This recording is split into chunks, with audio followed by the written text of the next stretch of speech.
Ou então, na aula passada, a gente estava trabalhando essa questão aqui, né? Levantando, sobretudo, né, a questão importante que a gente levantou aqui foi mostrar, né, que o termo dipolar, que a gente tentou mostrar é que o termo dipolar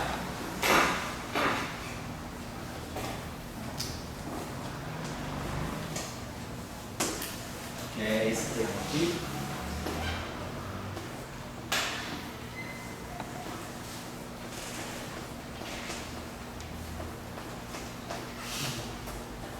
que do ponto de vista da teoria hegeliana é um acoplamento não mínimo,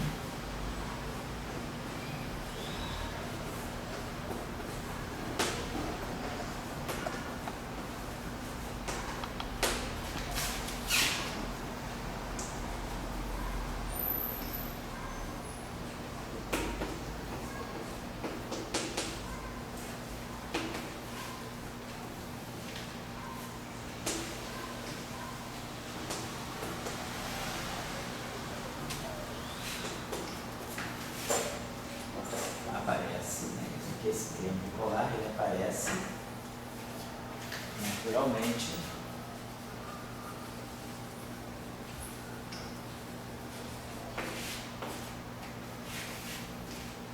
no termo cúbico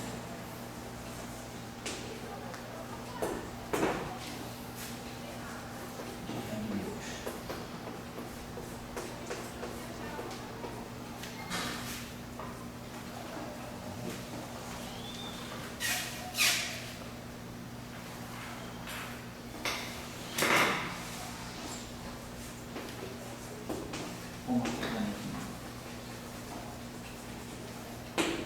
Então esse era um ponto que a gente já mostrava que esse termo, na verdade, não é tão colocado à mão quanto parece quando a gente considera só a formulação abeliana. Na formulação não abeliana ele sai naturalmente, a gente via que ele saía naturalmente desse termo aqui. Era esse termo aqui, F mini, né? F mini, o termo do traço, na verdade.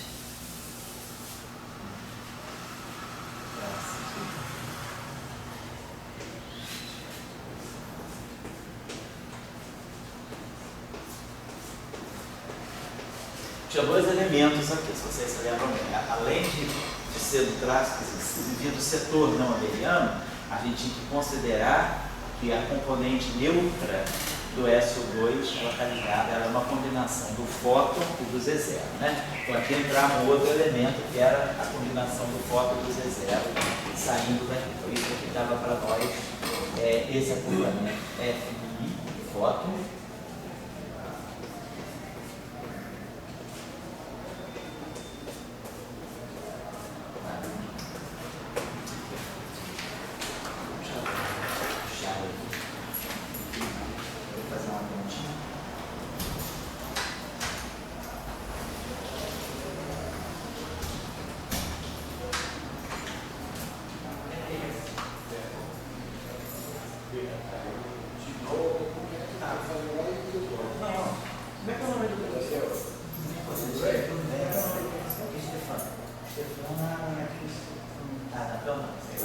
mas esse daqui eu vou providenciar.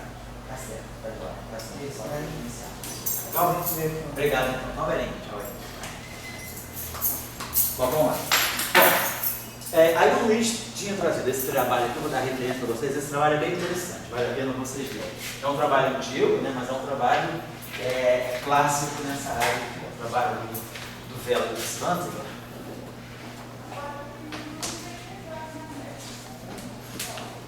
Já vamos mostrar o que ele faz aqui.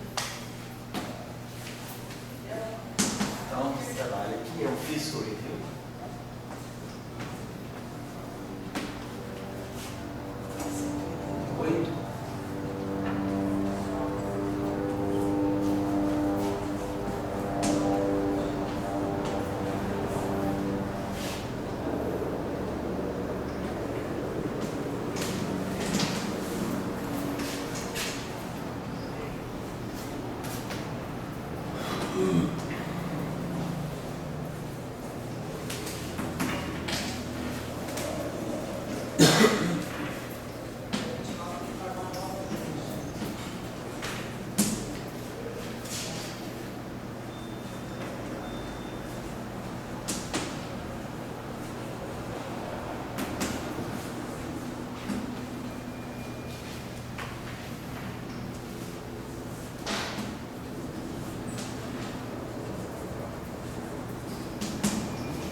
problema clássico, né, que a gente tem, né, dos modos não físicos que podem aparecer na propagação de partículas carregadas, né, sempre aqui imaginando, né, partículas carregadas com spin, ou um ou mais alto, que é o caso desse estudo que a gente está fazendo aqui. E aí, nesse trabalho aqui, por isso que o Luiz trouxe ele já introduz a interação de polo também, mas de uma maneira meio ad hoc, e depois ele introduz a chamada interação de quadrupolo. Vou botar aqui interação de quadrupolo, que pode ser essa aqui, vou colocar aqui para nós, e a interação, ele introduz também a interação Φ4, a interação do tipo 2, que é essa interação.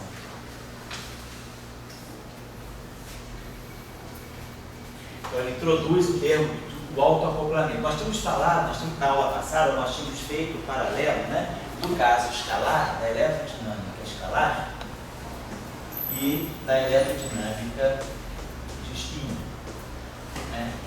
Então, no caso da eletrodinâmica escalar, a gente já tinha chamado a atenção, né, para o fato de que o trabalho de Salam mostrava que para efeitos de renormalizabilidade não bastava a gente ter uma interação de gauge pura, não bastava a QED apenas, né? Não bastava, não é suficiente, né, para assegurar a renormalizabilidade.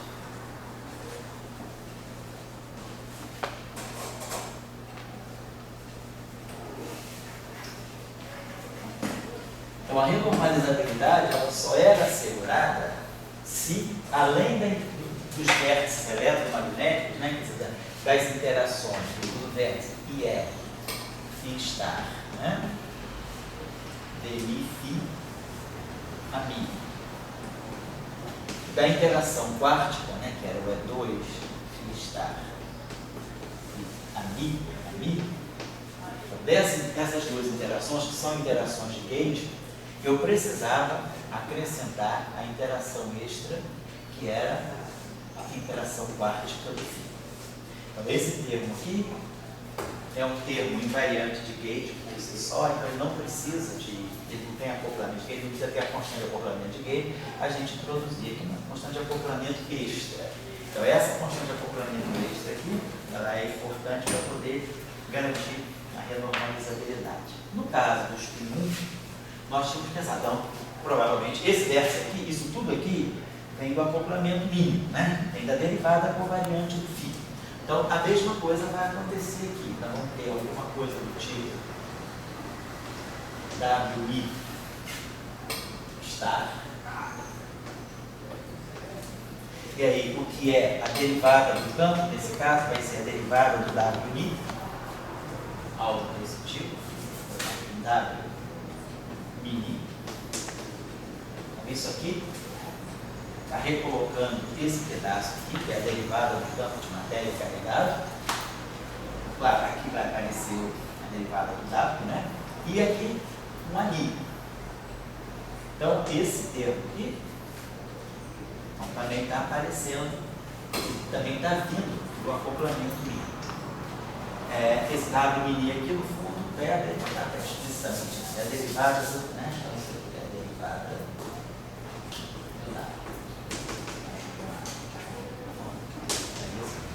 Depois nós temos esse termo aqui também. Tem o termo de E2, tá?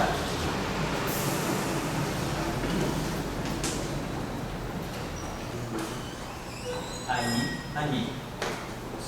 Assim. Esse termo aqui também. Opa, aqui, né? E agora, precisaremos então introduzir um termo novo aqui, que seria algo desse tipo aqui. Está ao quadrado. A gente fala que esse termo aqui também, aquela argumentação que a gente chama de renormalizabilidade por contagem de potência, ela também vai aparecer. Só que nesse trabalho aqui, que é onde eles mostram que nesse caso do spin 1, esse termo aqui introduz um problema. Ele é importante para a contagem de potências e para a renormalizabilidade, porém ele introduz um problema de modos de propagação acausal. Ele gera modos não físicos de propagação.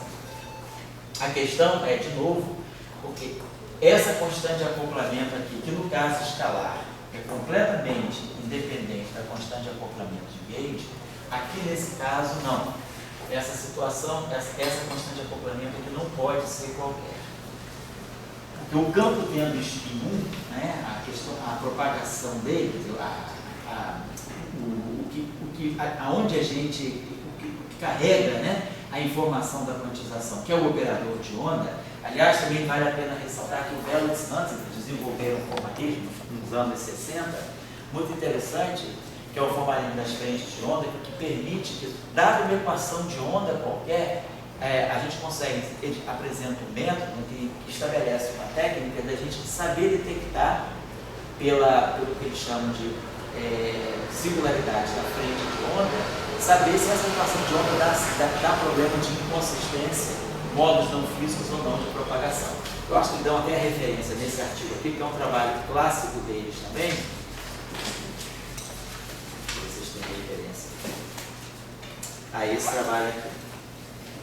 Opa, é a referência 5.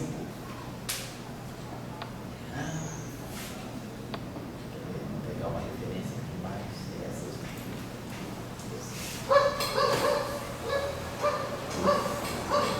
Essa referência 5 aqui que eles dão, o Velox Hansen também,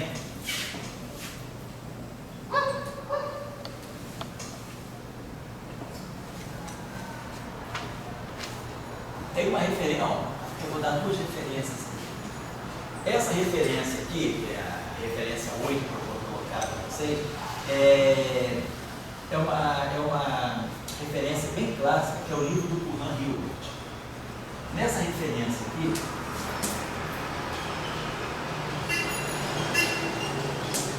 Hilbert, Methods of Mathematical Physics. Esse livro tem aqui na nossa biblioteca, tá? Se alguém precisar.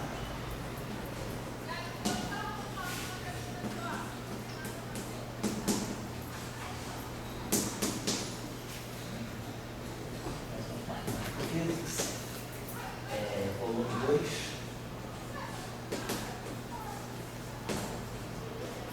Capítulo 6. Nesse volume, nesse capítulo aqui, eles dão um método usando o determinante da equação de onda que permite já também fazer uma previsão se a equação de onda que está sendo estudada ela tem modos não físicos de propagação. Então, isso é uma discussão importante, sobretudo em conexão com as equações hiperbólicas, como é o caso das equações de onda, né? Alguma coisa do tipo 1 sobre C2, D2, DT2, menos Laplaciano. Então, nesse capítulo aqui, eles discutem isso. E nessa mesma época, o Velox Hansen fizeram um outro trabalho aqui, que é a referência que eu vou dar agora para vocês, é esse Physical Review aqui, onde eles generalizam esse problema, não para uma equação hiperbólica usual, mas para equações hiperbólicas para campos de spin mais altos. Esse trabalho que é Physical Review 186, é um pouco anterior a esse aqui, né? Esse é o 188, é o Physical Review 186. Acho que 69 também. No 1337. Então, nesse trabalho aqui, eles estudam, aplicam esse método que eles desenvolvem aqui para spins mais altos, inclusive para spin 3 meios também, que é o caso do Harita Spinner, né? E para spin 2. Então eles desenvolvem o método aqui e depois aplicam nesse trabalho aqui. E aí eles veem que no caso do spin 1, essa interação aqui, ela é problemática, a não ser que essa constante de acoplamento aqui esteja ligada à constante de acoplamento de Gauge, que é o que acontece quando a gente tem esse acoplamento aqui. Esse acoplamento quântico aqui, né, quando a gente tem o campo, né, a propagação de Young-Mills, esse F-mini aqui, ele contém aquele termo, né, típico da não comutatividade, que é o AMI-ANI, o comutador do AMI com ANI. E aí, devido a cada F-mini tendo esse, quer dizer, vai aparecer um termo do comutador de AMI com ANI, um F-mini com o outro. Então, esse termo aqui vai produzir o acoplamento quártico. que nós precisamos colocar para renormalizabilidade. Então eu não preciso colocar aquele acoplamento quártico à mão com uma constante de acoplamento solta. Automaticamente a constante de acoplamento que vai aparecer aqui vai ser a constante de acoplamento de gauge, vai ser o E2, né? Vai ser aqui o E2. E daqui, é claro, a gente já tinha visto que como isso aqui é Young-Mills, quer dizer, o que aparece aqui é as constantes de estrutura do SO2, né? Quer dizer, um epsilon, opa, A, BC, AB, ABC, e aqui vai aparecer um epsilon A, BE, AMD, AME. E nós já tínhamos visto que quando a gente expandia, né, tanto o AM1 quanto o AM2, o W mais e o W- saem daqui. Então, esse acoplamento W W star W, que é o acoplamento do W com o W-, ele vai sair desse termo quártico aqui. Esse termo quártico aqui, automaticamente, ele tem a constante de acoplamento de bit, certo? Então, nesse trabalho que eu vou explicar, essa questão fica aberta em função dessa constante de acoplamento, mas quando a gente introduz na teoria não abeliana, esse problema não aparece porque as constantes de acoplamento automaticamente são relacionadas. Essa relação, que é importante acontecer no caso do spin 1, no caso do spin 2, não precisa acontecer, no caso do spin 0. No caso do spin 0, essa constante de acoplamento aqui só vira a constante de acoplamento de gauge. Tem situações em que a QED escalar com esse acoplamento quártico também ganha a constante de acoplamento de gauge. Isso aqui acontece quando a gente considera a QED supersimétrica. Então, introduzindo supersimetria, apesar da teoria ser abeliana, ela não tem o caráter não abeliano, né, que é o caráter não abeliano que segura todas essas constantes de acoplamento iguais. No caso da supersimetria, apesar da gente manter o caráter abeliano, é a supersimetria, a invariância por supersimetria, que vai impor que essa constante de acoplamento aqui não seja independente também, seja a própria constante de acoplamento de gauge. Mas eu não preciso invocar o caráter não abeliano aqui não. Agora aqui, nesse caso aqui, se a gente não considerar a supersimetria, a única saída para esse lambda aqui ser a própria constante de acoplamento de gauge é se a gente tiver esse W aqui, ele for o escalar carregado associado a uma teoria não abeliana, tá certo? Essa aqui é a mensagem desse trabalho aqui que o Luiz conseguiu para a gente. E agora, mais recentemente agora, no final de 2012, eu tenho ele aqui sob a forma de arcaica apenas, mas já deve estar publicado.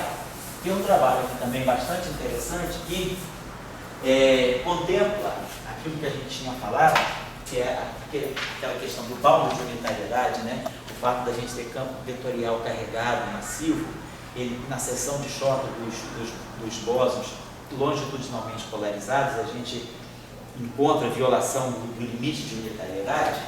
Então, esse trabalho aqui reconsidera essa questão à luz, né, da descoberta do Higgs aí. Então, esse trabalho aqui, que é vou botar aqui a referência para vocês, que é esse arcaico aqui, vou falar. Então, ele também trata dessa questão, do autoacoplamento de campos vetoriais carregados, né, de spin. Então, esse aqui é o arcaico, 12.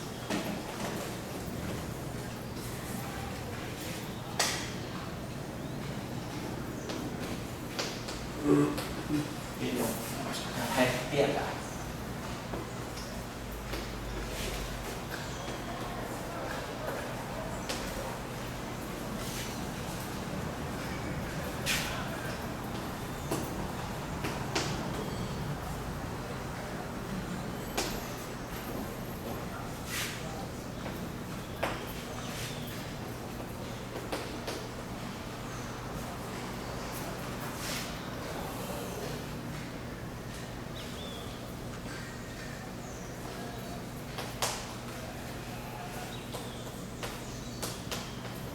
Ele trata basicamente do espalhamento WW longitudinal.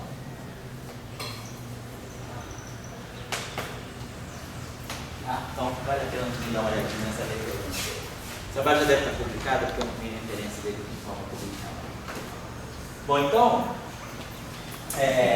basicamente a gente tinha levantar os problemas que podem parecer, né, como o campo de espinho. O Luiz está estudando essa questão aí também, de uma outra maneira, né, tentando entender por um outro método a possibilidade de detectar as inconsistências na propagação do espinho carregado, que é usando o método da simetria de Stuckelberg, que aí você consegue parametrizar o teu campo massivo através de uma parte longitudinal explícita, né? Que a gente pode pensar é o seguinte, deixa eu apagar isso aqui, um campo vetorial carregado massivo, né? Pode parametrizar da seguinte maneira.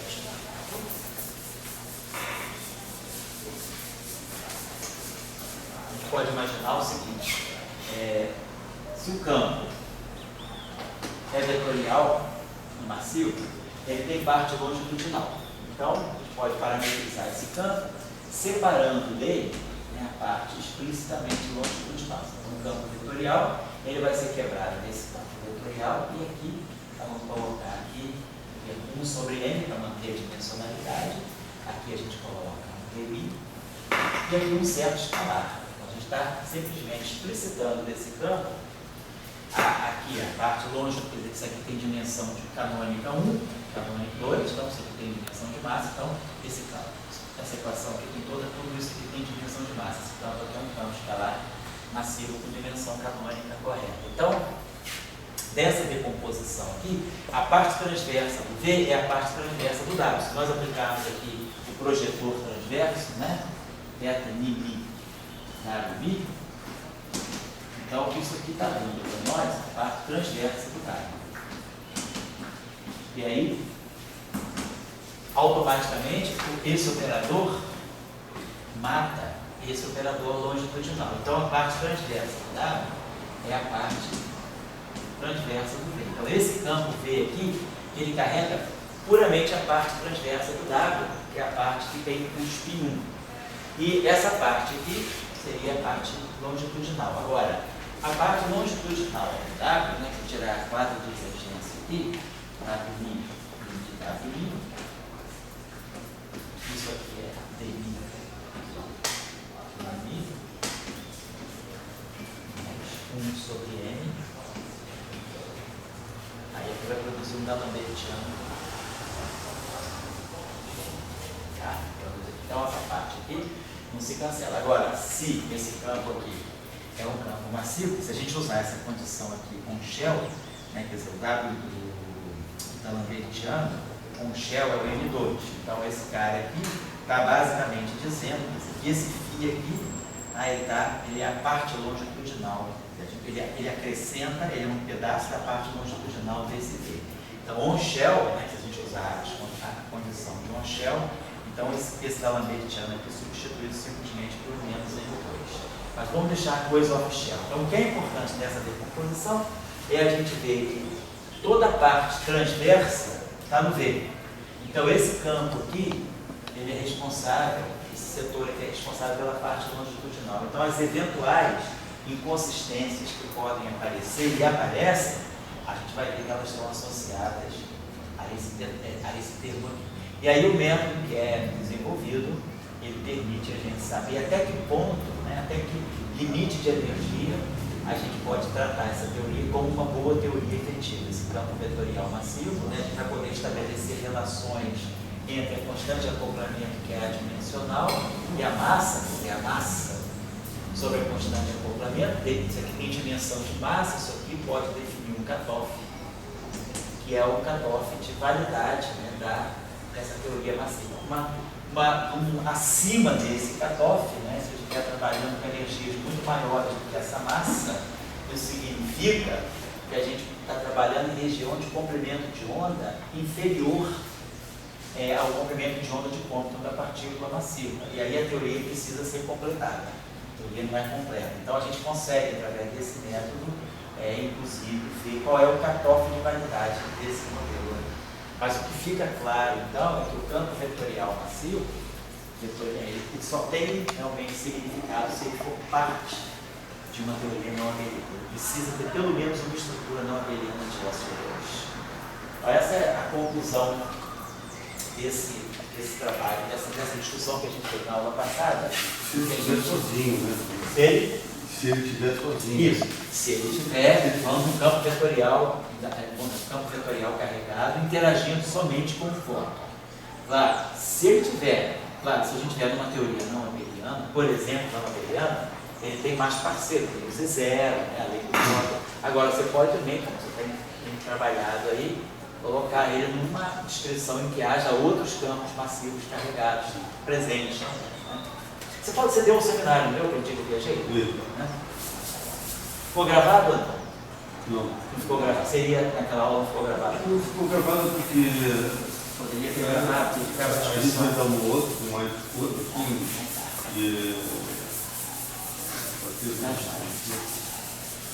nessa discussão aí, como foi da aula passada, não foi muito bem confundida. Que foi a transformação personal mediana, você fez o arquimeria ao quadrado, né?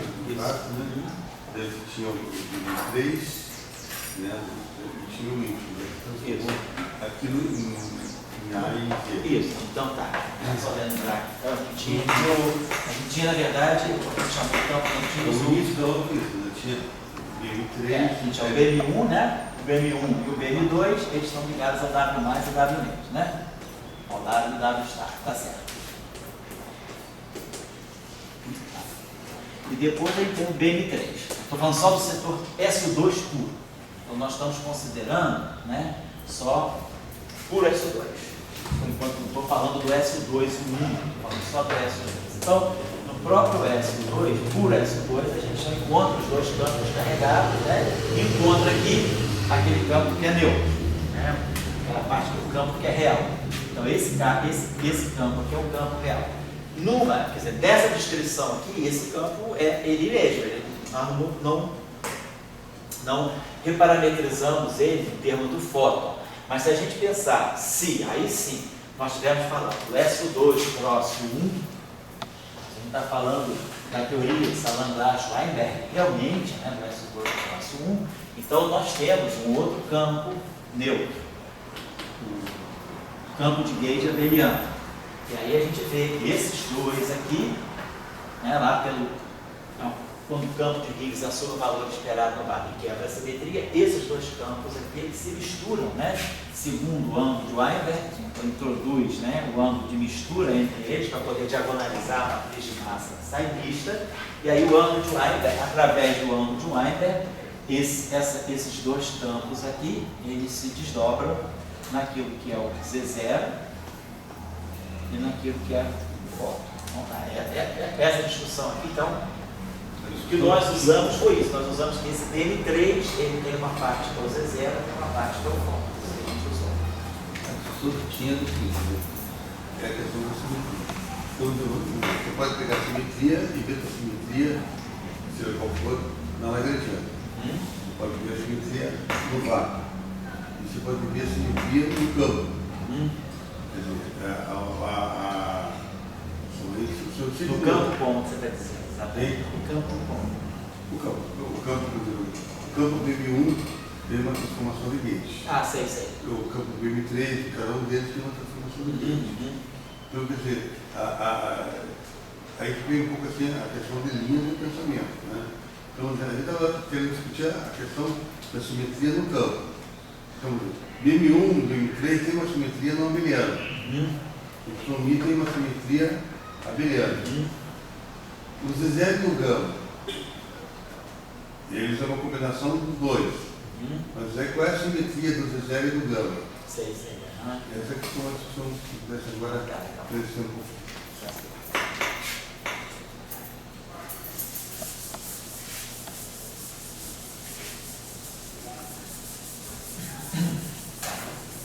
Aqui fazendo uma inversão, S2 trouxe 1, né? Mas, digamos, do campo B, ele não sabe do 1 e o campo B não sabe do... Antes da quebra da simetria, não. Vamos voltar aqui um instantinho só. Quando a gente está ainda trabalhando, né? Então, só para não misturar muitas coisas aqui, né? O que nós estamos falando agora é, voltando ao caso anterior, né? Lembrando que a gente extraiu os dados carregados dentro, né, desse cenário não abeliano, mas que esse cenário não abeliano ele comporta o aparecimento de um campo extra neutro, que é a terceira componente do isospin, a terceira componente do SO2. Então isso aqui para nós é um puro SO2, SO2 para aqui, tem isso. Agora a gente está ampliando o cenário, está dizendo, vamos supor que eu estou dentro realmente da simetria SO2-1. E tem aqui, vamos pegando realmente agora a teoria eletrofrágil. E nós temos aqui um Higgs. Então, esse Higgs aqui, né, vou botar aqui, tem um campo de Higgs aqui. Esse campo de Higgs aqui assume o valor esperado do vácuo não trivial. E aí ele traz a simetria para ser uma simetria 1. Então, essa simetria aqui é a simetria 1 eletromagnética. Então, aí nesse caso, a gente tem esses dois campos, tem esse campo extra, e justamente devido ao fato de ter havido aquela espontânea da simetria, esses dois campos aqui se misturam, e ao se misturarem, eu preciso recompor quem são os componentes físicos dele. Aqui a gente trabalha com os campos que são autovetores da matriz de massa. E aí, através do conceito de ângulo de Weinberg, que é o ângulo que diagonaliza a matriz de massa, a gente tirava a combinação que dava o Z0 e tirava a combinação que dava o fóton. A partir daqui saiu o ZI, né, em termos de cosseno de θW e seno de θW, saíram as duas composições ortogonais que são o ZI e o AMI. Na verdade, a gente também não precisa fazer isso tudo via matriz de massa. A gente pode fazer isso aí de uma maneira mais fundamental, mais simples, que é usando os acoplamentos, né? A gente pode, quando a gente acopla, né, o duplete, quando a gente pega o duplete neutrino, lepton carregado, neutrino com seu lepton carregado, e a gente escreve o lagrangiano de Dirac, né, para esse duplete aqui, então a gente tem o neutrino carregado, o lepton carregado barrado. E aqui a gente tem um cinético, I, gama, mi, e aí aqui aparece a derivada covariante. Então vai aparecer a derivada covariante, vai aparecer mi, neutrino com lepton, aqui vai aparecer o termo de acoplamento mínimo, SO2, IG, derivada SO2,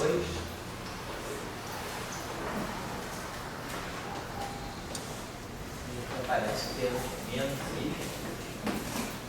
G', o I, então isso aqui é o termo cinético de Dirac para o duplete de leptons, né? Para o duplete de leptons. Então daqui, automaticamente, a gente pode observar que eu vou ter uma corrente que vai envolver o neutrino e vou ter uma corrente que vai envolver o lepton. Aqui a gente vai produzir um termo que vai ser, por exemplo, neutrino lepton barrado, a gente desenvolver esse pedaço aqui, essa matriz aqui, fica claro para nós que essa matriz, como a gente já escreveu da outra vez, né? Essa matriz aqui dá para nós o VN3, e aqui o VN3, aqui ela dá do lado mais, e aquela dava o dado menos. E aí a gente vê que automaticamente esse dado mais, dado menos, eles formam um bóson vetorial carregado que se acopla com a corrente carregada e mistura o neutrino com o lepton. Agora, duas correntes saem daqui. Sai corrente do neutrino com neutrino, vamos ter uma corrente neutra de neutrino com neutrino, e vamos ter uma corrente neutra de elétron com elétron. E aí a gente pensa, o fóton, na teoria eletrofrágil, o fóton não se acopla diretamente ao neutrino. O neutrino tem só interação fraca. A gente vai falar hoje da interação eletromagnética do neutrino. A interação eletromagnética do neutrino ela aparece como interação efetiva, induzida por correções quânticas, mas ela não é uma interação que aparece na teoria clássica. Quando a teoria ainda está livre, né, a teoria está livre de correções quânticas, a gente está só trabalhando na teoria clássica, então a gente imagina que quem vai se acoplar com essa corrente aqui vai ser justamente uma combinação do BN3 que está aqui, que é neutro, com o YI que está aqui. Esse BN3 aqui ele vai fazer justamente neutrino lepton barrado neutrino vamos ter aqui uma combinação também que vai me dar neutrino leve barrado com neutrino com YI. Então o BM3 e o YI vão aparecer acoplados à corrente de neutrino. E eles vão aparecer numa combinação que não pode ser o fóton. E aí a gente identifica essa combinação aqui como sendo exatamente a combinação que me dá o Z0, que é depois a mesma combinação que aparece aqui. A gente redescobre essa combinação ao fazer a diagonalização da matriz de massa.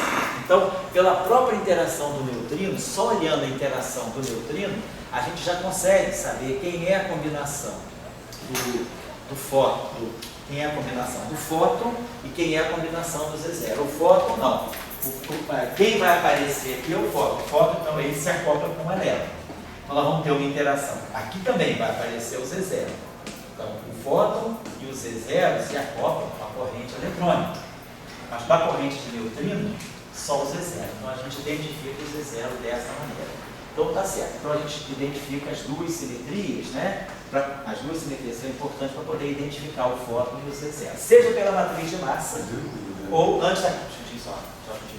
Antes da quebra da simetria, a gente já pode ver isso pela estrutura de corrente. Se houver a quebra da simetria, quando há a quebra da simetria, essa mistura ela pode ser separada. Eu posso identificar o Z0 e o fóton, né, separar um do outro, usando a diagonalização da matriz de massa que é induzida pela quebra da simetria. Mas eu não preciso esperar esse momento. Vamos dizer assim, a teoria, na fase ainda em que a simetria é exata, antes da simetria ser quebrada espontaneamente, ela já consegue separar o fóton do Z0 pela interação do neutrino. O neutrino é o elemento que identifica o Z0 diretamente, tá certo? Então é isso aí que você está falando. Agora a gente está querendo ver a transformação de simetria. Né? Aí, você falou bem, na fase da simetria, você tirou já pela corrente neutra carregada, né? Pela corrente neutra, duas correntes neutras. Você pode tirar essa combinação. Isso. Aqueles campos não eram campos físicos. Isso, separadamente. Bom, agora a gente quer dizer, então agora você descreveu o fóton, né, em termos de delírio, com a simetria. Com a simetria exata. Isso. Então, se você pudesse descrever. Daqui eu tenho essa simetria exata. Certo. Depois a gente comparar bem com aquele outro caso que eu ia fazer. Tá certo, tá legal. Porque a gente tem que usar o S2 até o máximo. Sem dúvida, claro. Entende assim? Antes de quebrar. Porque. Então é a história que a gente estava conversando ontem. Aqui você tem três freguês mais um. Tem quatro, né? E então você simetria. Tá certo. Tá legal. Essa discussão é delicada, tá? Não é óbvia, não estou tentando simplificar. A discussão ela está longe de ser óbvia, porque depois a gente se pergunta, depois que a simetria é quebrada espontaneamente, como é que eu revejo as simetrias S2 e 1? A gente está trabalhando no regime que a simetria é exata, S2 e 1. Então, vamos dizer, aqui aqui eu não fiz o mecanismo de Higgs. Pela interação do neutrino, eu consigo ver quem é o YI, eu consigo ver quem é o Z0. E aí, claro, o Z0 ele deve ser uma combinação ortogonal ao fóton, porque o Z0 e o fóton não interagem. Então, deve ser uma combinação ortogonal. Então, sabendo quem é a combinação que me dá o Z0, eu, por ortogonalidade, sei quem é a transformação que me dá o fóton. Então, eu identifico o fóton Z0, já aqui, antes da quebra da simetria. Mas o ângulo do Weinberg não aparece no meio dessa discussão. Antes de você ter... Quer dizer, você não chama aquilo de ângulo de Weinberg, mas as combinações de constantes que estão ali, elas vão corresponder exatamente ao cosseno de θW e ao centro de θW. Como o cosseno de θW se escreve aqui? Isso, porque quando você faz essa decomposição aqui, na verdade, você faz o seguinte, quando a gente faz a quebra espontânea da simetria, a gente chega lá que, por exemplo, Zi é o cosseno de θW, tá? Só para 3 menos o seno de θw y1. E o que a gente identifica como fóton é o seno de θw é 3 mais o seno de θw y1. Mas na verdade a gente chama de seno e cosseno de θw, na verdade o que a gente tem é que esse seno e esse cosseno eles diagonalizam, na verdade, essa matriz de massa aqui. Alguma coisa que é assim.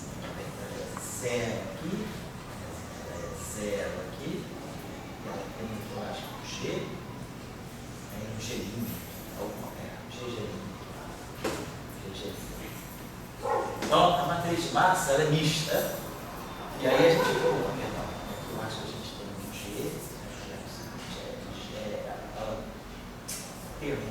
ela tem determinante zero, essa matriz aqui tem determinante zero, ela tem um alto valor aqui, que é zero, ela tem um elemento na diagonal que é zero, e o determinante dela é zero. Então, alguma coisa assim. GG', acho que é isso. Alguma coisa assim, GG', e aqui G2 e G' ao quadrado. O determinante da matriz de massa é zero, um alto valor é zero. E aí, quando a gente diagonaliza essa matriz, na verdade, a gente acha que a tangente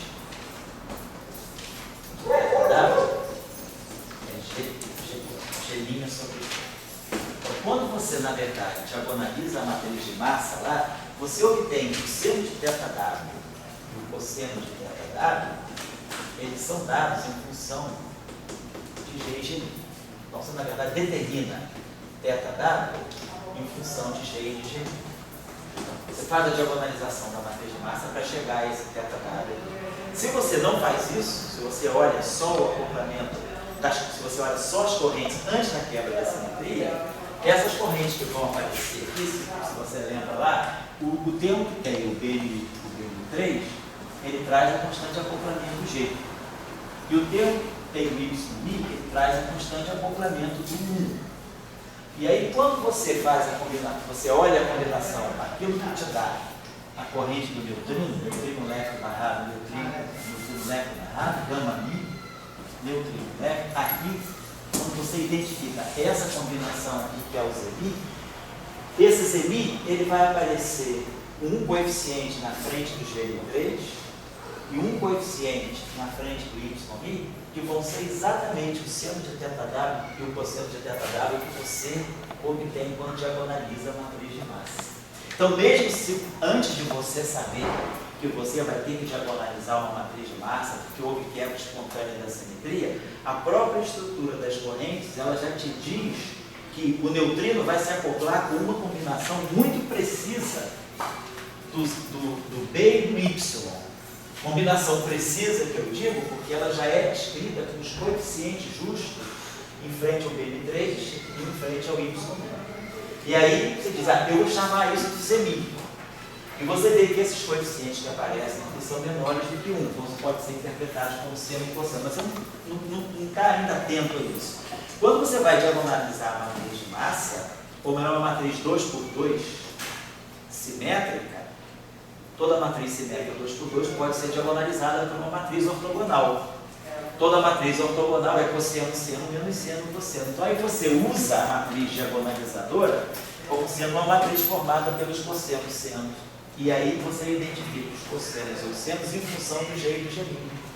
Mas a combinação que vai sair daqui já é a combinação que saiu daqui, da estrutura de corrente, antes da quebra da simetria.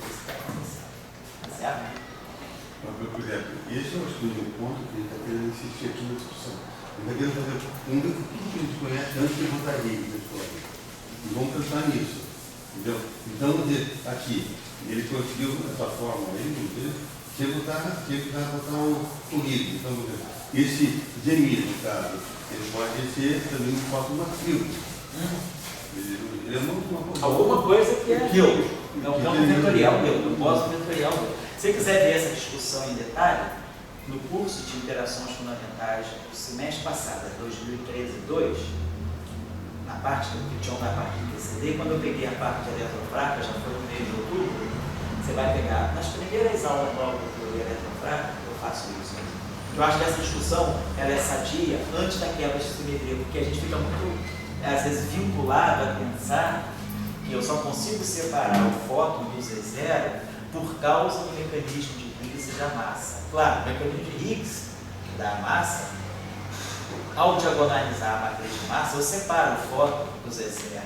Mas o que eu queria dizer é que a estrutura de simetria, o neutrino é o elemento chave para isso. Antes da simetria ser quebrada, você já pode identificar quem é o Z0, quem não é o Z0, portanto a combinação ortogonal que é o fóton, olhando quem se acopla com o neutrino, com corrente neutra. Então, pela estrutura de corrente, você já sabe quem é o W+, o W+ vai se acoplar naturalmente com essa corrente aqui, que você vai pegar o antineutrino, o neutrino leve barrado com γ-mi, o elétron leve. Então, esse cara aqui tem carga -1. Então, isso aqui, todo esse objeto tem carga -1. Então, para a gente ter um Lagrangiano neutro, esse cara que vai aparecer aqui é exatamente a combinação que dá o W+. E aí a gente vê que essa combinação aqui é exatamente o Bmi1 menos IBmi2. E quando eu pego essa corrente aqui, que é uma corrente com carga +1, a gente vê que isso aqui sai naturalmente acoplado ao Bmi1 mais IBmi2, que eu identifico o W-. Então, essas duas correntes já me identificam quem são o W mais e o W-. Aí, a corrente do neutrino já vai sair aqui a combinação do Bmi3 e do Ymi, que vai ser interpretada como o Zmi. Professor, mas antes da simetria ser quebrada, faz sentido você falar de o elétron tem carga +1, carga eletromagnética, se você ainda não está falando no contexto de um eletromagnético, mas de hipercarga. Isso, mas você já sabe, quer dizer, isso é uma enganação da própria teoria eletrofrágil, que quando você atribui a carga Y, a carga ou 1, ela é fixada porque você sabe que é a carga eletromagnética. Então, apesar de você estar com o olho, né, você finge que você não sabe o que é a carga eletromagnética, mas na verdade você já está colocando essa informação aqui. Quando você quer uma nitidina, você sabe a estrutura de dublete ou simulate. Então você sabe que quando você escreve essa relação, que essa relação ela é usada para te fixar a carga Y. Essa carga aqui a gente está sabendo quem é. Ela é meio, menos meio, ou 1, menos 1. Ela depende da estrutura de S2. Se é um dublete, se é um triplete, se é um simplete. Então eu sei sobre tudo. Mas eu não sei quem é isso aqui. Mas aí a gente usa essa relação, eu fixo isso aqui. Então, o neutrino é neutro. Então isso aqui é 0, eu fixo isso aqui. O elétron tem carga -1. Eu sei quem é o Y do elétron, eu fixo o Y do elétron. Então, na verdade, o que a gente está fazendo é isso. A gente, do momento que você já introduziu o Gelman-Schirmer para fixar o Y, quando você escreve as derivadas covariantes, você já está escrevendo as derivadas covariantes sabendo quem é a carga 1, a carga 1 do Y. Mas você já sabe que você fixou essa carga porque você conhece a carga eletromagnética. Nesse sentido. Agora, do ponto de vista conceitual, do ponto de vista formal, em princípio, antes da simetria ser quebrada, como a gente estava falando no curso até de ontem, na aula de simetria, o que eu sei é o S2, o que eu sei é o 1. Depois que a simetria é quebrada, e que essa combinação aqui continua sendo conservada, eu não perco a lei de conservação para essa combinação aqui, eu identifico isso como a carga eletromagnética. Mas eu já preparei tudo para dar a carga eletromagnética. Então, nesse sentido, está dentro da lógica da construção do modelo, você já identificar o neutrino, quer dizer, você saber que o neutrino que está ali, ele tem a carga SO2, tem a carga 1, mas você já sabe que a carga eletromagnética dele é zero. Você já sabe que aquilo realmente é um neutrino para você. Nesse sentido, a lógica faz ela não está sendo violada. Mas, como você está falando, quando a gente escreve SO2 1, em princípio, eu não sei nada sobre eletromagnetismo. Era para eu não saber o que é uma coisa e o que é outra. Eu só consigo distinguir o elétron do neutrino. Então, a esse ponto aqui, eu consigo distinguir o neutrino do elétron, porque eu sei que o neutrino tem isospin mais meio, o elétron tem isso menos meio. Mas a carga Y deles é a mesma. Ambos têm a mesma carga Y, ambos têm carga menos 1. Então a carga 1 não distingue eles dois. Quem distingue eles dois é a posição dentro do SO2. Eles são degenerados segundo o SO2, mas um tem isospin mais meio, outro tem isospin menos meio. Então agora, de alguma forma, eu já sei que esse cara aqui vai ser o neutrino, vai ser o objeto neutro. Então por isso que eu identifico com Y. O electrolyte que fica no singleto dele lá, ele já tem uma carga 1 eletromagnética desde o começo. Desde o começo, exatamente. E ele tem tanto é que a carga Y dele é menos 2. É diferente da carga com 1. A hipercarga 1 do elétron left é diferente da hipercarga 1 do elétron right.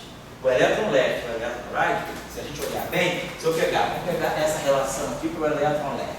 O elétron left, a carga eletromagnética dele é menos 1.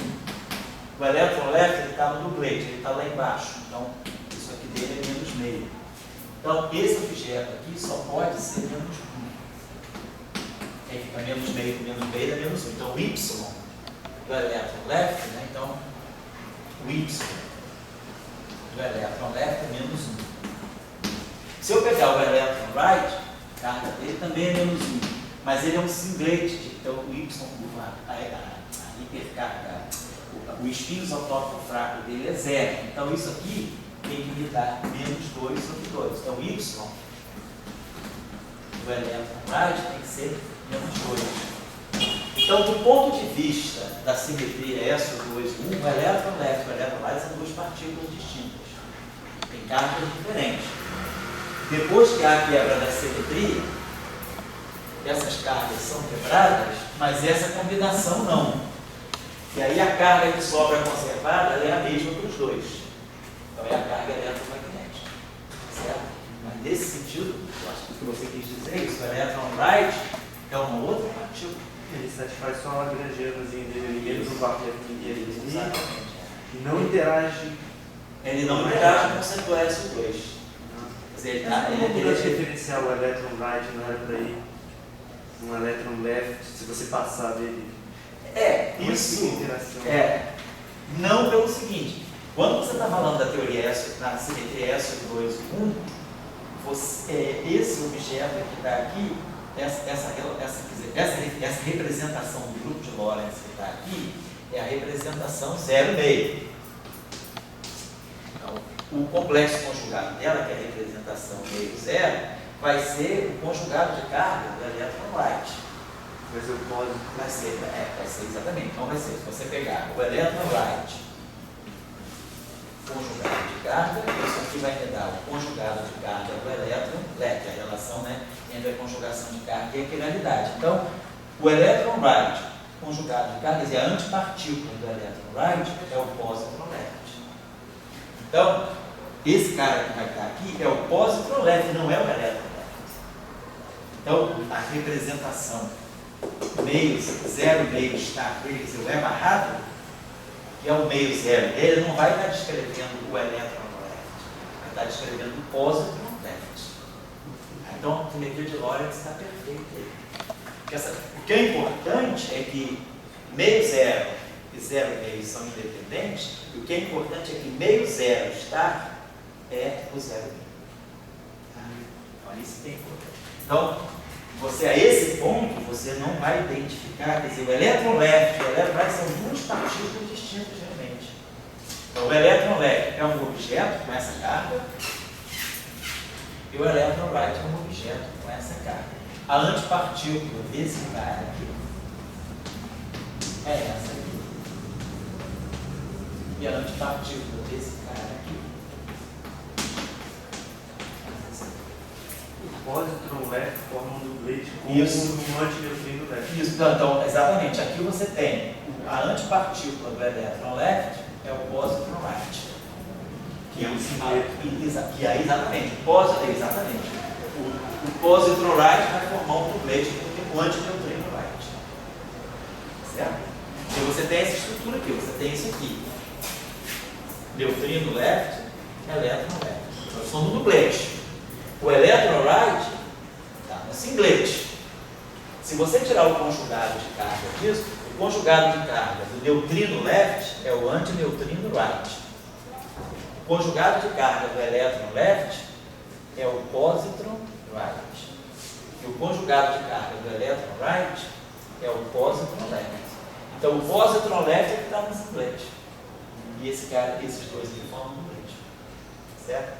Então essa notação é às vezes até meio enganosa nesse sentido, porque parece que tudo que é right tem que estar em singlet. E tudo que é left tem que estar em dublete.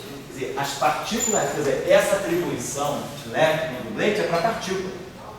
Quer dizer, automaticamente, como a teoria tem invariância CPT, a antipartícula desse carinha aqui é isso aqui. Então, as antipartículas, quer dizer, o SO2 left, ele acomoda as partículas left e as antipartículas right.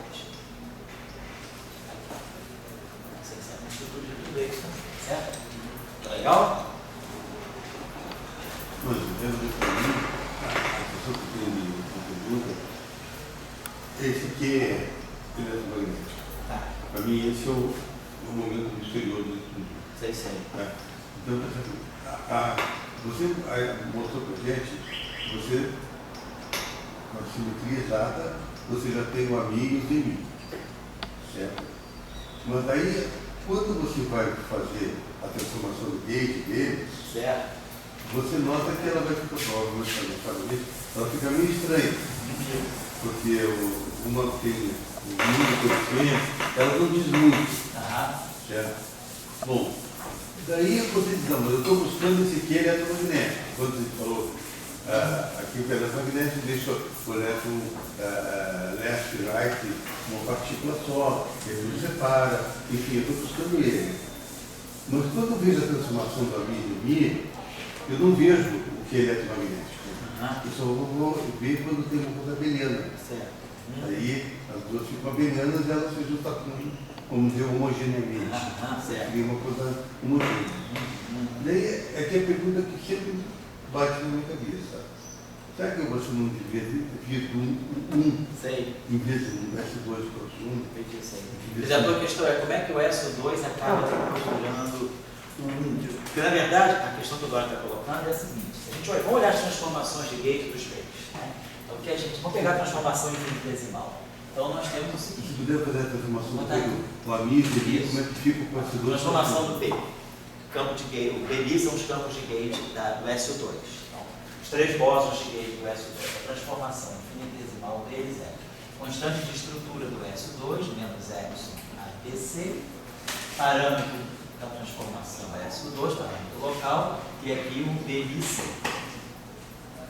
Mas aí aqui aparece o menos DMI do ômega. Então essas aqui são as transformações SO2 infinitesimais dos bósons de gate do SO2. E depois a transformação do bóson de gate da hipercarga fraca, delta YI. Ele é abeliano, ele não tem essa parte, aqui deve dar alguma coisa que é o delícia que dá, eu chamei de parâmetros do ômega A, vamos chamar esse parâmetro aqui de, sei lá, ômega, vamos chamar esse parâmetro aqui de Q. Esse aqui é o parâmetro 1, tá? Esse parâmetro. Então, estou dizendo o seguinte, na verdade, assim, o dublete left, neutrino left, transformação SO2 dele, a transformação SO2 dele é isso aqui, exponencial de I, parâmetros ômega A, geradores do dublete, atuando no left. Até às vezes a gente coloca aqui,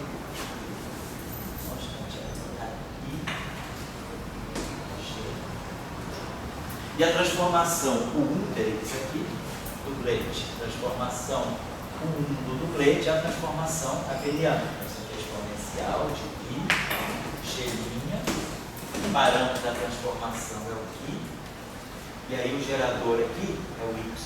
Mas a carga, U1 deles é menos 1. Então aqui vai aparecer o menos devido à carga. E isso aqui, atuando no neutrino left, no elétron left. Então isso aqui é a carga, é a transformação U1 do dublete.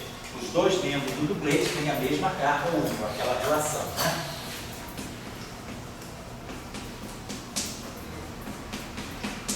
Se nós pegarmos o neutrino, a carga do neutrino é zero. O neutrino está na parte superior. Então isso aqui para dar zero, o Y tem que ser menos 1. E aí, se eu pegar agora o elétron leve, a carga dele é menos 1, ele está na parte inferior. Então, esse aqui também tem que ser menos 1. Então, a carga Y do dublete é a mesma, claro, senão quebraria a simetria S2. Então, os dois membros do dublete têm a mesma carga única. Então, a transformação é essa. I, constante de acoplamento, parâmetro da transformação, e o gerador. No caso abeliano, né, o gerador é a própria carga. No caso não abeliano, o gerador são as matrizes, né, geradores da álgebra do grupo. No caso abeliano, os geradores são a própria carga. A carga é menos 1 dos dois. Então aqui aparece. Então essas são as transformações do 1. E aí, é claro, a transformação desse cara aqui é isso aqui. Ele tem a parte abeliana. Então, são as transformações dos bósons de Gauge. Um instantinho. E aí a gente vai ver. Vamos pegar, por exemplo, a transformação do 1. Então, delta. Vamos pegar aqui o 3. Vamos botar esses dois juntos aqui. Delta BM3. BM3, então, a gente vai ter aqui menos epsilon 3. E aí aqui eu vou ter 1, 2. Então, epsilon 3, 1, 2 é mais 1. Então, eu vou ter. Quando isso aqui for 3, aqui pode ser 1 e aqui 2. Então, 1, 2 e 2, 1, 2, 1. Então, epsilon 3, 1, 2 vale 1. Então, vai ficar, mantém o sinal menos. Então, aqui vai ficar ômega 1. B, Mi2 menos epsilon 3, 2, 1. Epsilon 3, 2, 1 é mais 1, é menos 1, então vai ficar mais. É ômega 2, BMI1. E aqui menos BMI, ômega 3. Então essa é a transformação SO2 do BMI3. Vamos pegar agora a transformação do BM1, que o BM1 e o BM2 é que vão se constituir para formar o W. Então, aqui vai ficar 1. Então, vai poder botar 2, 3, 3, 2. Epsilon 1, 2, 3 é 1. Vai ficar menos 1, ômega 2, BM3.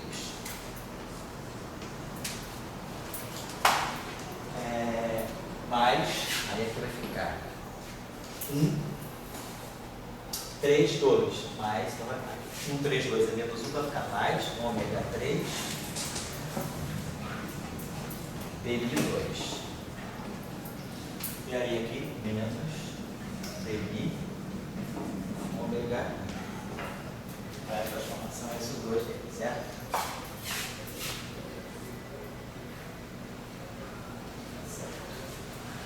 Agora, delta BM2.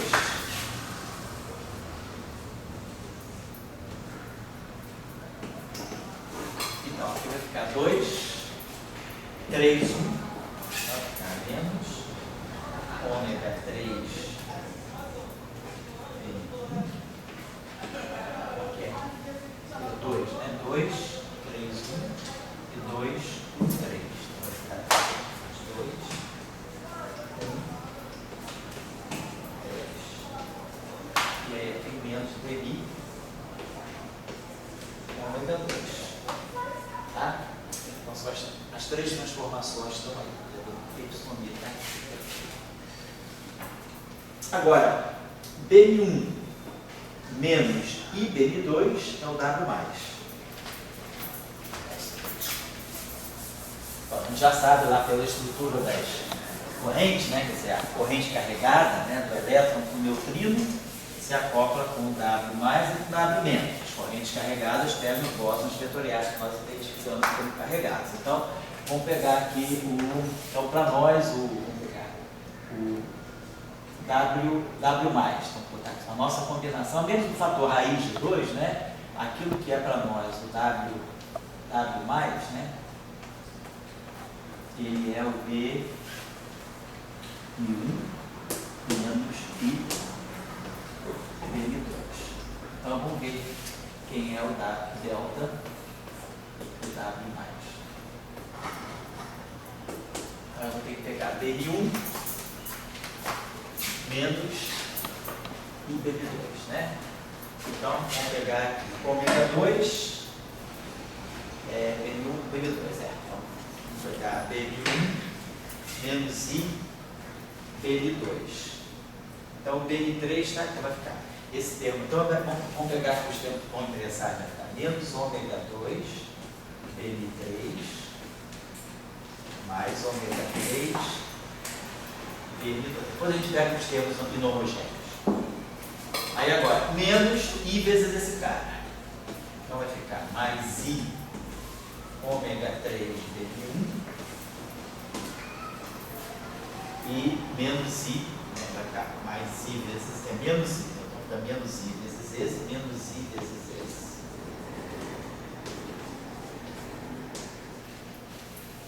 BN3, né? Isso. Então, o que a gente tem aqui é o ômega 3, ele está pegando. Então a gente fatorou isso aqui. Vamos botar isso aqui. Vamos fatorar da seguinte maneira. Esses dois termos juntos aqui. Então vai dar para nós um I. Vamos fatorar o I. Eu estou errando em cálculo, tá? Vai me seguindo, por favor, né? O I. E vamos fatorar o ômega 3, que é o parâmetro real. E aí a combinação que vai aparecer aqui é BN1 menos IBN2, que é justamente o dado de mais.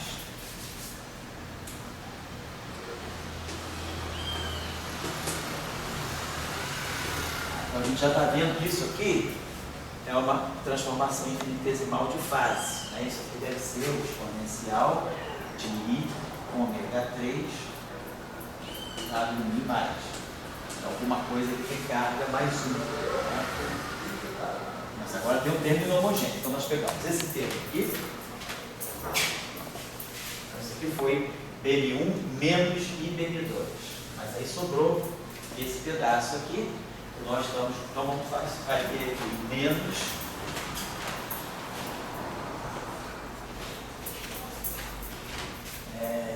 Ômega 2. Mais I ômega 1. Vou botar o em evidência de novo. Então vai ficar menos I. Menos I. Ômega 1 mais I ômega 2.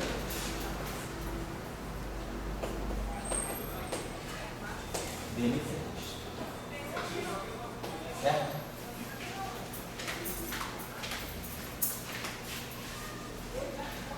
Menos I mais. Aqui é menos I. O ômega 2 está negativo, menos I com menos I dá menos 1, produz esse sinal menos, e esse cara aqui dá o menos. E depois a parte que vai vir aqui, que é BN1 menos IBN2. Vai ficar. Aonde vai? Aqui? Vamos ver. Ó. Aqui ficou BN1, então ficou menos esse cara, menos IBN2. Então, menos IBN2 produz, então, menos I ômega 1. Então, tá, o sistema aqui se junta com esse. E aí nós botamos o I em evidência. Então, fica aí, né, multiplicar, por exemplo, né? Botamos o menos I em evidência. Ó, fica menos I ômega 1. Menos I ômega 1. E aí aquele menos I, o menos I dá menos 1, então menos ômega 2. Dá menos, o total não dá menos ômega 2? Dá menos ômega 2, então tá aqui, ó. Certo? Perfeito. E aí, depois, a parte que vem agora, menos DI ômega 1, então a parte inhomogênea, agora estava faltando para nós. A parte inhomogênea, menos DI ômega 1, menos I, mais I, DI ômega 2. Vamos botar de novo vamos botar esse menos I em evidência, menos I. DI, qual o parâmetro? Menos I. Vou botar o I aqui. Vou botar então. Vou botar aqui. Menos DI ômega 1 menos pi ômega 2, certo? Então esses dois parâmetros se combinam, certo? Para menos dpi ômega 1 mais pi dpi ômega 2, certo? Então essa parte aqui já está me mostrando que tem um pedacinho aqui que tem uma transformação tipo fase, né? Agora nós temos esse pedaço aqui. Esse pedaço aqui está pegando esse campo BM3, então o campo BM3 está entrando aqui, e essa combinação desse parâmetro aqui está entrando aqui. Bom, não vou precisar fazer o W-, porque o W- simplesmente é o conjugado complexo disso. Então, se a gente pegar agora